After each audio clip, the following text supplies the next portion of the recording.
Iran's Bushehr nuclear plant has been targeted 4 times since the US-Israeli war began. Tehran accuses the UN's nuclear watchdog of inaction, which the IAEA rejects, but it says the situation is of deep concern. But why are the attacks happening and what risks do they pose? This is Inside Story.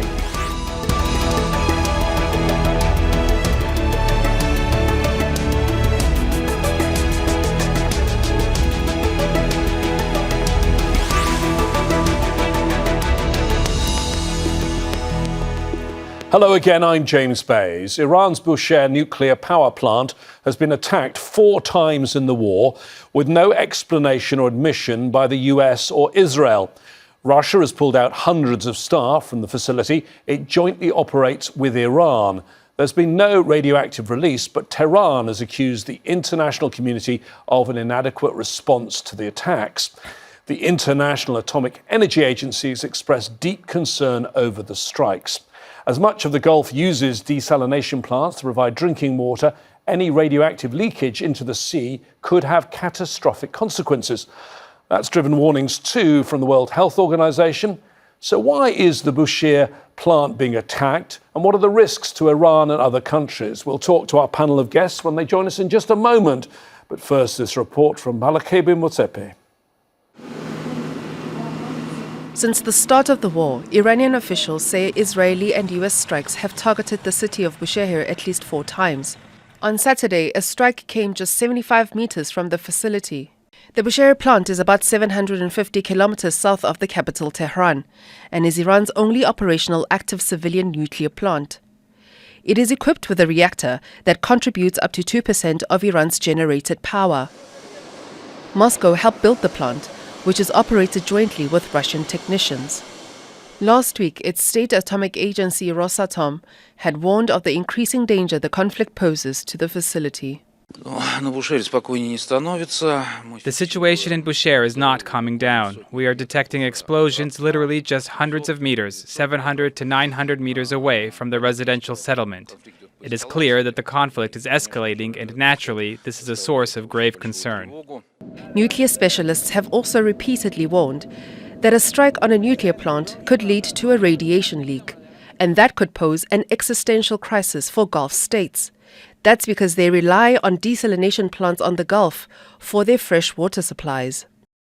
Iran's foreign minister has bemoaned the absence of notable international concerns over the attacks on the Bushehr plant. In a post on X, he compared the reaction to what he described as Western outrage over Russian attacks on the Zaporizhia nuclear plant in Ukraine.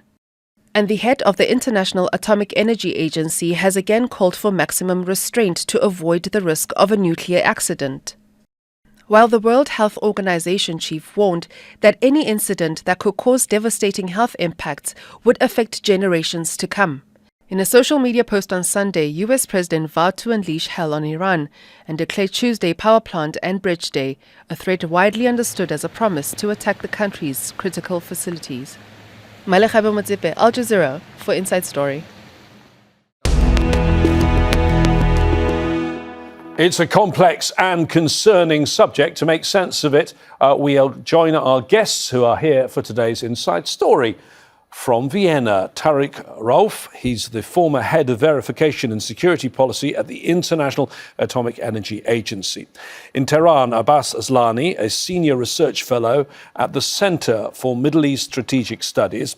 And from Geneva, Alicia Sanders-Zakre, head of policy at ICANN, the international campaign to abolish nuclear weapons. Thank you, all 3 of you, for joining us. Alicia, let me start with you. One of the reasons hawks over the years have given to take on Iran militarily is to stop it getting a weapon and causing nuclear destruction. But here we're looking at things the other way around. We have a war and there is a risk of nuclear destruction, either accidentally or deliberately, because of that war. How big do you think the risk is? What we've seen over the course of these most recent strikes by the US and Israel against Iran, and their original strikes in June, is that military action is simply not an effective means to pursue non-proliferation goals. As a direct result of these strikes, It's nearly impossible for international inspectors to be able to enter Iran and verify the location and the extent of Iran's stockpile of nuclear materials. And we're now seeing these very concerning strikes on nuclear facilities in Iran that risk further radioactive contamination. So clearly, military strikes are not an effective way forward.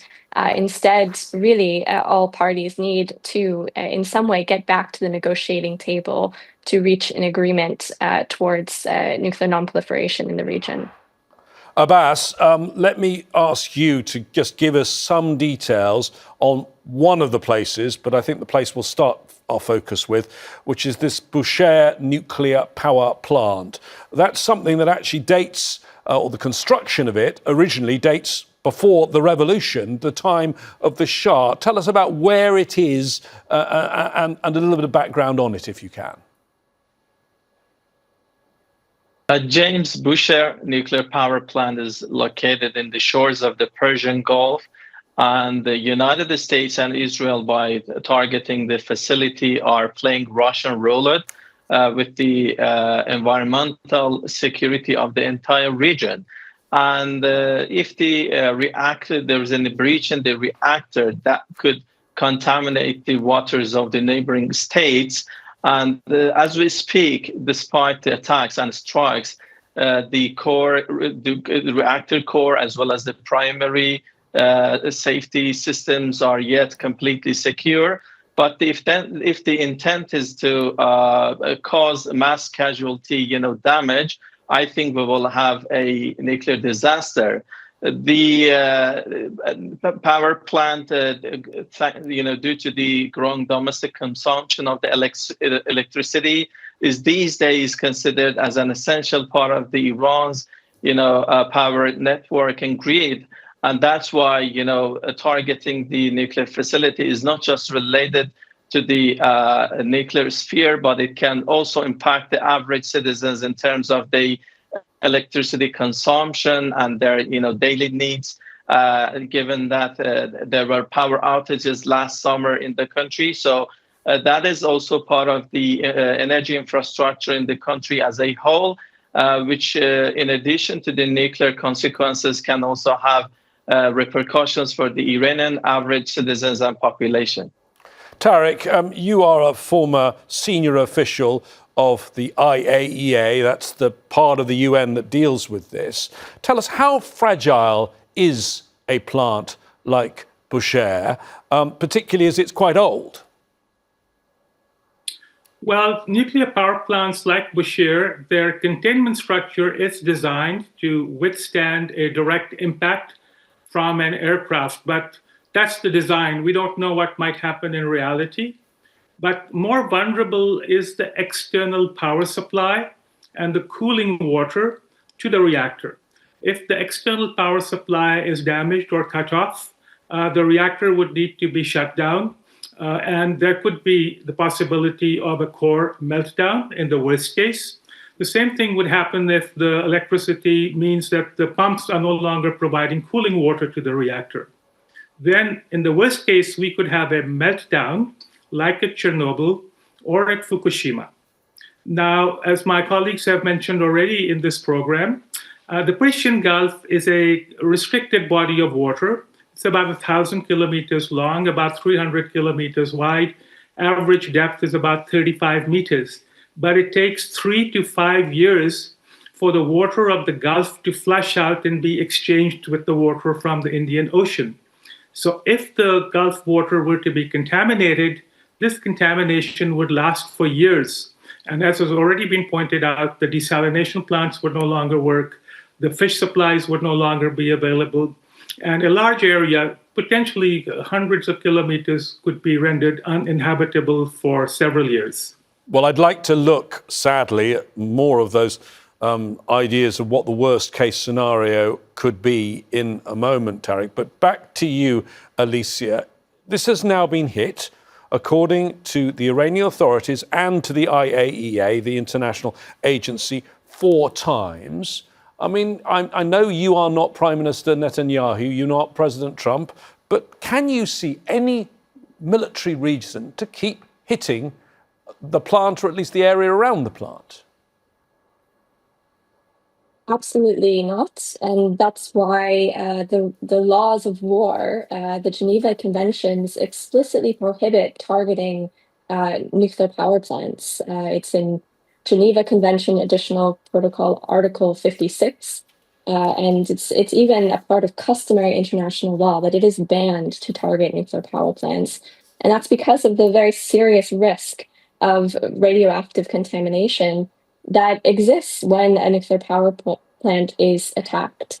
So there's no military objective. That's why governments agreed to actually ban targeting nuclear power plants under international law. So, Abbas, I mean, it seems to me that Iran has complained about this to the International Atomic Energy Agency. They have commented on it and said they're concerned. But do you think their response has been adequate? Iran says it's not been adequate at this stage and has compared it to the response of attacks we've seen during the Ukraine war on the nuclear power plant at Zaporizhzhia. James, there has been a glaring double standard from the Western side. Tehran believes that they treat the Western nuclear facilities as sacred. When it comes to the Iranian nuclear facilities, they have been downplaying the strikes, despite the 4 strikes against Bushehr nuclear plant. Also, we have had also attacks on Iraq heavy water reactor and the yellow cake plant in Yaz. We are seeing that the Director General of the IAEA, meaning the International Atomic Energy Agency, expressing only concern and calling for a general restraint. From Iranian perspective, this only emboldens the aggressor, and this is a diplomatic cover for continued attacks against the country. This is, attacking an operational civilian nuclear facility is not a military strategy. It is not degrading a, let's say, military architecture, but it is targeting the civilian, infrastructure in the country. And under the Article 4 of the Non-Proliferation Treaty, Iran has the right to research, production, and use of peaceful nuclear program. And that is why this is the violation of international law, as it was stated by the other guests. It violates the Geneva Conventions.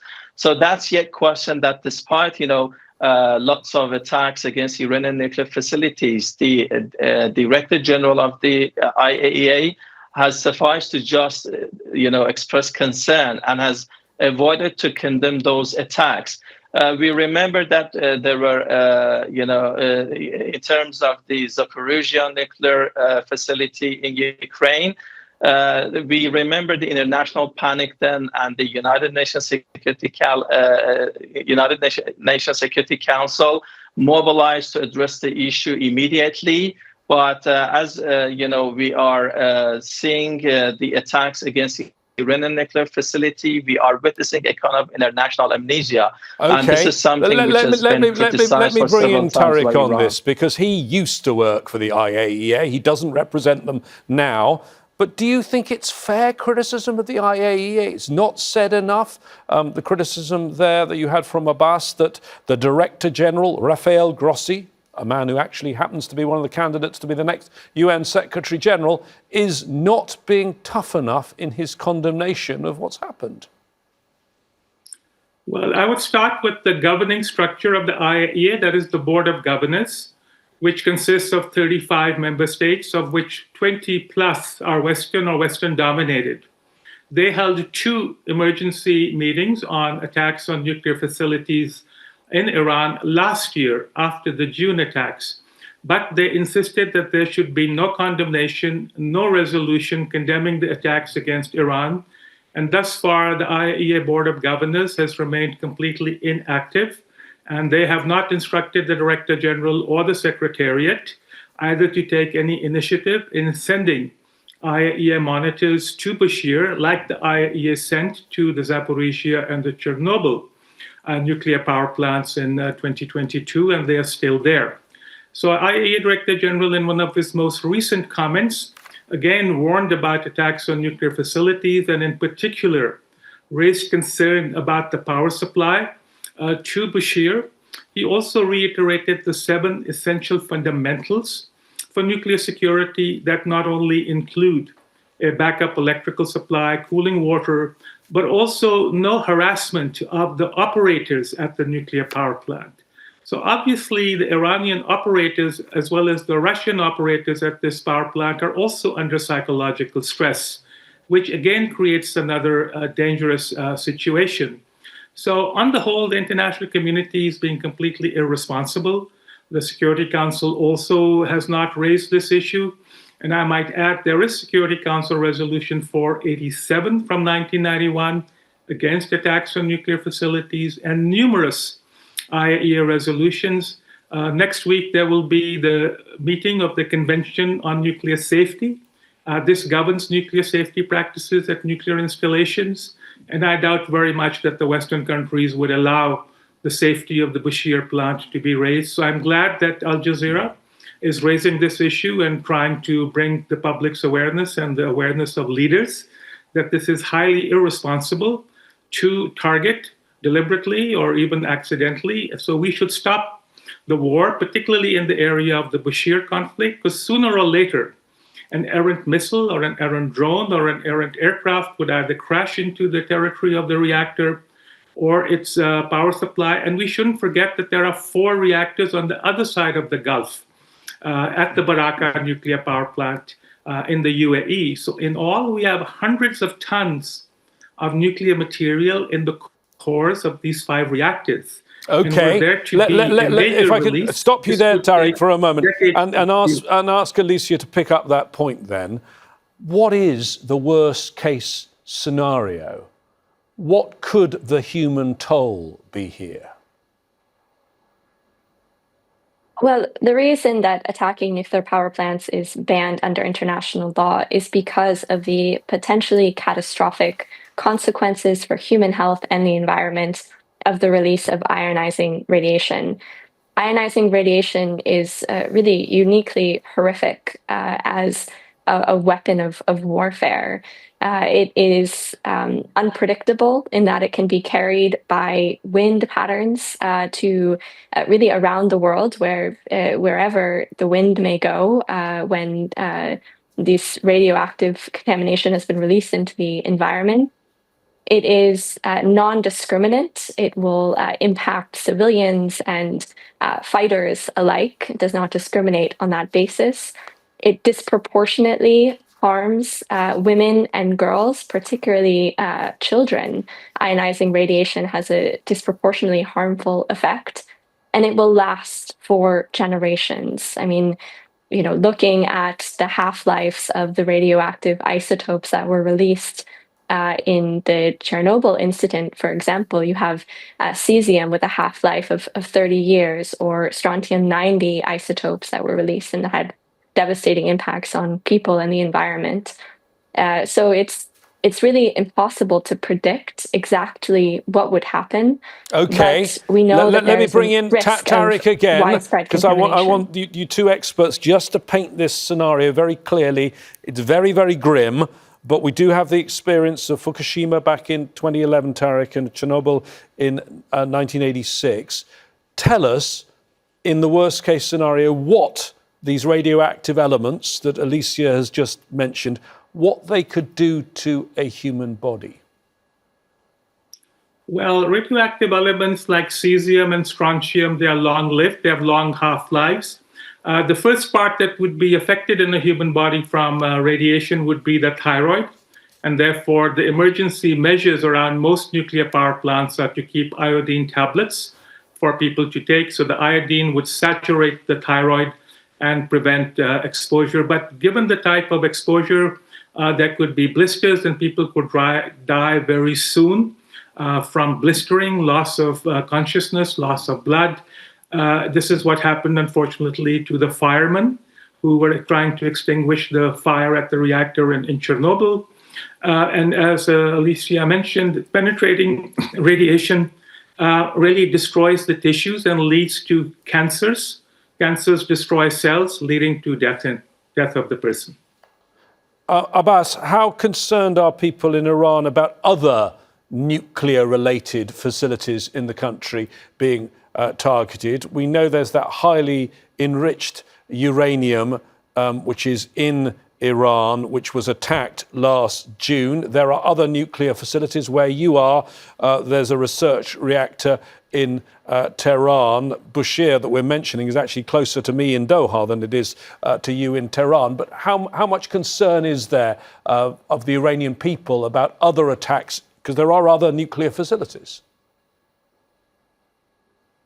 James, there are different types of concerns. In a bigger picture, the Tehran research reactor is meeting the pharmaceutical needs of the country, and they are meant to somehow address the problems of hundreds of thousands of patients who are suffering from cancer. So if that is disrupted, this could also, impact their treatment process in the longer run. But as the place I'm talking to is just a couple of kilometers away from Tehran research reactor.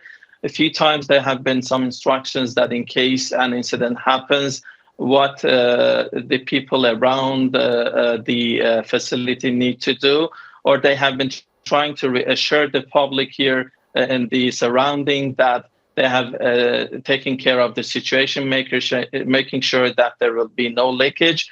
But speaking of the facilities like in Bushehr, I think there could be different levels of consequences. One is the leakage. If there is any breach from the reactor, it would not recognize borders. So that will not be limited to Iran, but to neighboring states. And I think the second aspect is that the precedent that this is setting, that it is normalizing attacks and strikes against peaceful nuclear facilities. Today, it's about Iran. Tomorrow, it can be subject to other countries. And last but not least, that Iran has, warned that it will reciprocate under the Article 59 of the UN Charter, meaning that it can also initiate, attacks against nuclear facilities in Israel, like the Mona. So this could have a, let's say, regional catastrophe if, in case, this happens and the other party intends to somehow create a scenario whereby there could be a serious, damages or consequences of the ongoing strikes. And Alicia, that could be the problem, couldn't it? Because escalation has continued in this war for now over a month. Iran did fire at central Israel near Dimona, which is where Israel has its not-so-secret nuclear program in the middle of March. And as Tariq says, the other part of the puzzle is in the United Arab Emirates, where there is the biggest nuclear facility in the Middle East, built just in the last few years at Barakah. Absolutely. This really speaks to the wider concerns in the region. Of course, in the immediate term, all attacks near nuclear facilities must be halted and widely condemned by the international community. But there also needs to be a step towards broader peace and security, at least where it concerns nuclear facilities in the region. And there we really need to make use of existing international treaties. There's the Nuclear Non-Proliferation Treaty and the Treaty on the Prohibition of Nuclear Weapons. Both of these seek to constrain nuclear behavior. Iran is a party to the Nuclear Non-Proliferation Treaty. Israel is not, although, as you mentioned, it's widely acknowledged by experts that Israel does possess nuclear weapons. And neither have currently joined the Treaty on the Prohibition of Nuclear Weapons, which bans all nuclear weapons activities. As we've said before, military strikes are completely ineffective to work towards non-proliferation and certainly towards broader peace and security in the region.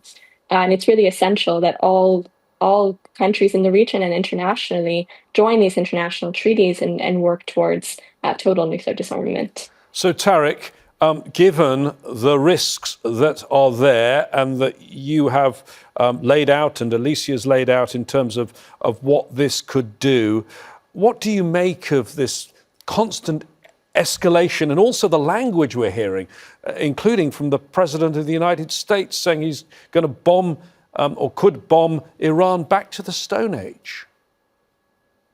Well, unfortunately, we seem to be living in a lawless nuclear age where there is no impunity to attacks. Civilians have been targeted remorselessly in Gaza, in Lebanon, now in Iran. Coming back to the Dimona reactor, this is a 60-year-old reactor, and the Nuclear Safety Establishment of Israel itself has pointed out that the containment dome of Dimona is severely weakened, and it's much more susceptible to a catastrophic collapse were it to be hit by a projectile launched by one of Israel's enemies. So I would think that that ought to be sufficient deterrence for Israel, at least, to withhold attacking nuclear facilities in Iran. Okay, Abbas, if I can bring in Abbas very quickly at the end. Abbas, you have had bombardment for more than a month going on. You are constantly living with bombs falling. Given that, I mean, the nuclear dimension, are people worried about that, or do they not have time to worry about anything more than they're facing right now? James, from where I'm speaking to you, people are experiencing, daily basis, bombardments, and this is somehow considered an immediate threat to them that is, getting their attention. However, the nuclear aspect also could be much more visible, or the concerns in areas like in Bushehr, or areas or neighborhoods close to the Tehran research reactor. But I think the explosions heard on a daily basis are getting more attention than the nuclear aspect. And let's not forget that the discussion we had, this is not just about the nuclear issue, it is about targeting Iranian energy infrastructure. Two powers holding lots of nuclear warheads and weapons are targeting civilian peaceful nuclear facilities in a country who's a party to non-proliferation treaty. And this is something which is being in a bigger context where Iran is seeing that the cumulative trend of targeting Iranian infrastructure when it comes to industry, to science, health, as well as energy has been rising. And this is part of the efforts in order to make the governance very difficult for the government the day after and when this conflict ends. Thank you very much, Abbas Aslani, also to Tariq, Rauf and Alicia Sanders-Zakre. If you missed any of today's discussion, remember you can always find all of our programmes on our website, available to you whenever you want, aljazeera.com. We'd also like to hear your thoughts and ideas. Go to our Facebook page. That's facebook.com/AJ Inside Story, or use X. There, look for @AJ Inside Story. That's it from me, James Bays, and all the team. Until next time, stay tuned. Al Jazeera's comprehensive coverage continues in just a moment.